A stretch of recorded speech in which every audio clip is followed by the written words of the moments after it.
The digital swarm does not constitute a mass because no soul, no spirit dwells within it. The soul gathers and unites. In contrast, the digital swarm comprises isolated individuals. The mass is structured along different lines. Its features cannot be traced back to individuals. But now, individuals are melting into a new unit. Its members no longer have a profile of their own. For a crowd to emerge, a chance gathering of human beings is not enough. It takes a soul, a common spirit, to fuse people into a crowd. The digital swarm lacks the soul or spirit of the masses.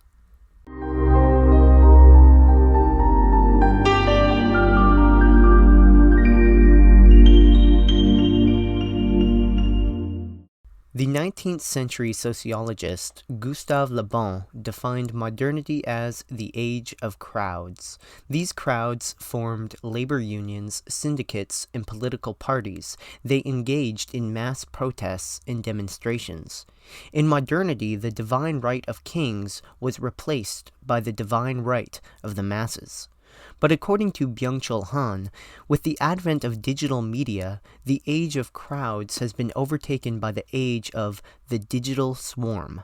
The swarm, as opposed to the crowd, doesn't embody a collective spirit, as it's composed of isolated individuals. The crowd marches with a collective resolve, while the swarm is unable to collectivize in such a way. As Han puts it, individuals who come together as a swarm do not develop a we. Unquote. In the digital age, nothing lingers. Everything is fleeting. The swarm expresses the logic of fleeting. It engages with one issue and then almost immediately moves on to another one. Because of its fleeting nature, the swarm has no power to enact genuine institutional or political change. It isn't able to engage in any enduring project of emancipation. The swarm is a hollow or spiritless crowd, a crowd without any interiority. In being composed entirely of atomized individuals, it possesses no soul, no collective identity. The crowd of the previous century, on the other hand, was unified around a particular cause and ideology, and was able to engage in long-term and organized activity in order to achieve its goals. Quote, "Organized labor is not a matter of fleeting patterns. It consists of enduring formations. With a single spirit, unified by an ideology, it marches in one direction. On the basis of will and resolve, it has capacity for collective action and takes standing relations of domination head-on. Only when a crowd is resolute about shared action does power arise. The mass is power. In contrast, digital swarms lack such resolve. They do not march. Because of their fleeting nature, no political energy wells up." Unquote. Because of its inability to challenge the overarching political and institutional structures of society in any meaningful or enduring way, the swarm focuses its energy upon attacking individuals. The swarm doesn't constitute a unified whole, as it consists of narcissistic and isolated individuals. This is why it doesn't engage in any large-scale political projects. It exists to entertain and gratify the desires of individuals, and it's much more entertaining to be scandalized by individuals than to pursue a long-term political project. The swarm is, in fact, an essential component of what Han calls our society of scandal. Scandal is a result of a society that has lost respect. Respect literally means to look back. It implies consideration and caution. This is the opposite of curious staring in the Heideggerian sense, which possesses no genuine care. The society of the spectacle is one based on staring, and for this reason it lacks respect. Respect is based on distance, which is negated by disrespectful and curious staring. Another reason why respect disappears in the digital age is because of the anonymous nature of digital communication. Anonymity allows one to distance one's speech from one's name, which disburdens oneself of the responsibility of owning up to what one has said. This encourages impulsive reactions and disrespectful language. To quote Han, "Respect is tied to names. Anonymity and respect rule each other out." The anonymous communication promoted by digital media is dismantling respect on a massive scale. It is also responsible for the expanding culture of indiscretion and disrespect. Social media shitstorms are anonymous too. That is the source of their power. unquote. According to Han, the noise of shitstorms dominates culture in the digital age. The shitstorm is an example of the scandal, disrespect, and fleetingness that define culture in the digital age. For this reason, he proposes that Carl Schmitt's concept of sovereignty be defined as the ability to produce absolute quiet, making others fall silent in the digital world of noise. Quote, "Sovereign is he who commands the shitstorms of the net." Now, according to Han, digital communication erases negativity from human experience. There can be no experience of the other in the net, as everyone is faceless and anonymous. The negativity of love is replaced by the positivity of liking and sharing. As he talks about in detail in his book The Agony of Eros, love is a giving of oneself to the other. This experience of the other interrupts narcissistic self-mirroring. It fractures the regime of the ego through confronting the negativity of otherness. The other is always opaque. Its desire is always a mystery, as the psychoanalyst Jacques Lacan put it. The transparency of the touchscreen must be contrasted with the opacity of the other. In fact, the touchscreen allows the subject to avoid any confrontation with the other. We touch, flick, and scroll in order to avoid the discomfort of the other's presence. We create and control our own world in the digital realm, and this encourages narcissistic self-mirroring. Because of the privileging of the positivity of sameness over the negativity of otherness, there can be no true action in the digital swarm. Action involves the creation of something wholly other, something wholly new, such as birth or death. In the swarm, all that can exist is bare life, living for living's sake, the life of Nietzsche's last man. There can be no birth nor death in the digital, as both of these involve radical otherness, a negativity that's erased in the positive realm of liking and sharing. In this sense, the digital age is undead. Quote, "Spirit awakens in view of the other. The negativity of the other is what keeps it alive. Whoever relates only to himself or herself, or remains stuck where she or he is, lacks spirit. Spirit is marked by the capacity to endure infinite pain, the negation of its individual immediacy. The positive, which strips the other of all negativity, degrades into dead nature. Only a spirit that breaks out of its simple relation to itself experiences anything. Without pain, without the negativity of the other, and with an excess of positivity instead, no experience can occur." Unquote. Just like love and experience in general, thought itself involves negativity. Han takes the Hegelian position that thought consists of the negation of immediacy or empirical diversity through the reduction of an object or position to its essential elements. This reduction to the essential is contrasted with the purely additive nature of computation. Digital information can be added ad infinitum. In fact, the digital is essentially a realm of addition and positivity that negates love, experience, and thought. In the digital realm, only information exists. Quote, "Today, everything is rendered countable so that it can be transferred into the language of performance and efficiency. As such, whatever resists being counted ceases to be." Unquote. Counting is contrasted with thought, as thought is a capacity to distinguish between what is essential and what is not.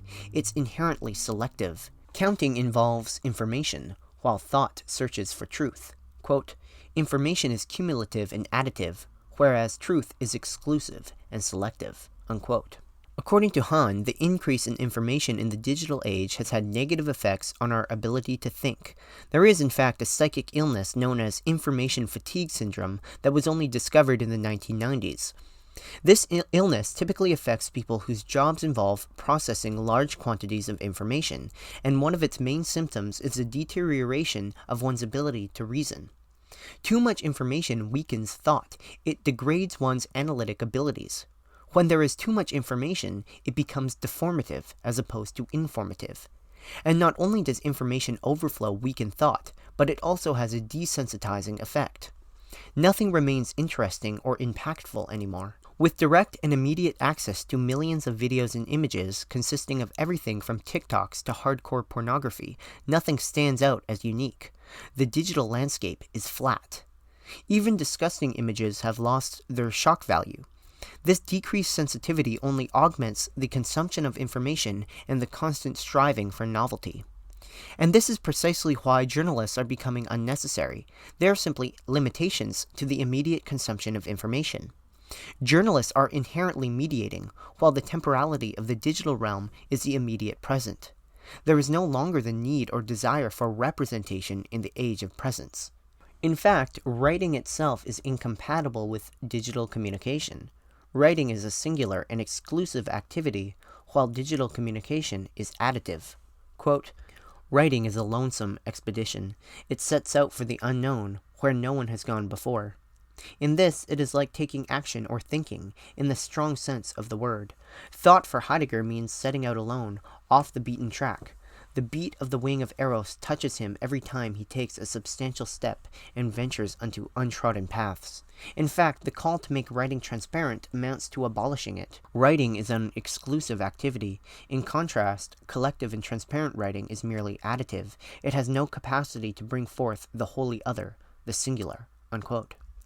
Twitter and other forms of digital communication lack the exclusivity of writing. Even journalism, which is already a degenerated form of writing if we're to use Heidegger's standards, even it is too exclusive for the swarm. The journalist's opinion remains singular, while in the swarm, opinions get added on top of opinions. The noise of digital communication is the opposite of the contemplative and exclusive way of spirit. And while exploitation is perhaps more efficient than ever in the digital age, according to Han, there are no central powers which rule. Allo-exploitation has been replaced by self-exploitation. The digital age has made it possible for there to be exploitation without domination. Everyone is enslaved because everyone thinks they're free. We're enslaved in our very freedom to express ourselves online, to continuously recreate and improve ourselves, and to pursue our dreams in the capitalist economy. Subjects have turned into projects. Humans are no longer thrown into a world beyond their control, one which shapes and determines our activity. We exist in an age in which we largely control our environments, which allows us to focus on self-improvement and self-optimization. But as opposed to this advancing humanity as promised by neoliberal ideology, this only results in extreme exhaustion and burnout. With the modern imperative to constantly strive towards self-optimization and self-improvement, our very being becomes work, and rest becomes impossible. As Han puts it, "Exhausted achievement subjects can rest only in the same way that a leg falls asleep." Unquote. Exploitation in the industrial age was limited due to the fact that machines couldn't be moved. But in the digital age, we're able to keep our means of production in our pockets. And it's this universalization of exploitation through digitalization that constitutes the turn from biopower to psychopower. In pre-modern times, power was defined by the ability to deal death. In the industrial era, power was defined by the ability to control the movement of bodies. But in the digital age, power is defined by the ability to control minds. Biopower was unable to mold and influence the psyche of the population. Big Brother only observes outer behavior, while big data penetrates into the mind itself. In the digital age, everyone exploits themselves by freely giving their thoughts and desires to big data. Big data keeps track of all our searches, our follows, and our likes, and for this reason it often knows our desires even better than we know them ourselves. Due to the enormous amount of information available to big data, predictive models and theories of behavior are becoming superfluous.